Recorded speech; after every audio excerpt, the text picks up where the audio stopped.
Earlier, we showed you how police couldn't make heads or tails of a domestic disturbance complaint until it escalated into violence. Let's take a look at that interaction one more time. In this replay, we find Saunders approach the men at the threshold of her garage and then raise her left hand in one officer's direction, seemingly to strike him. Another officer then takes her left hand and tries to remove her from the vicinity of the other officer. Saunders begins slapping the officer's arms away and then starts flailing her legs. Now on the floor, she continues to kick the officers. You came on my property! I didn't and then screams. No! I didn't do anything! Then off-screen, with her arms now restrained, Saunders bites one of the other officers in the leg.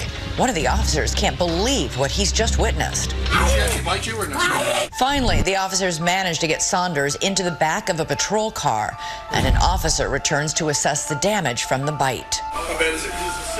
The officer who was bitten rolls up his pant leg. But soon after, he begins to feel ill and say as much to his partner. I feel like I'm going to pass out. Right before he faints. The clip ends with the officer coming to as his colleagues explain what happened. Just stay on the ground, okay? Okay. Sherry Saunders is clearly under the influence. How much is that a factor in her really bizarre behavior that night? Sherry was both suffering from being intoxicated. I mean, you know, her behavior was related to her being intoxicated. And also, she was reacting like a caged animal in a sense, because she was getting terrified of the police moving closer and closer to her. You could see her escalating fear and her escalating rage at, why are you coming in here? You don't have the right to come in here.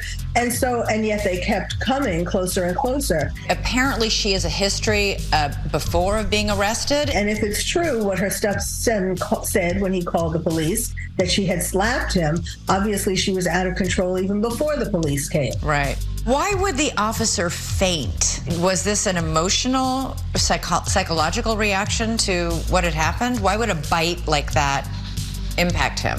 Yes, it wasn't a physical issue because it wasn't a strong enough injury to cause him to faint from that, like from a lack of blood or anything like that. But it was a shock. And it was, you know, the trauma of a person who you're trying to arrest or trying to calm down, you know, doing that to him. It was totally unexpected, and that was why he fainted.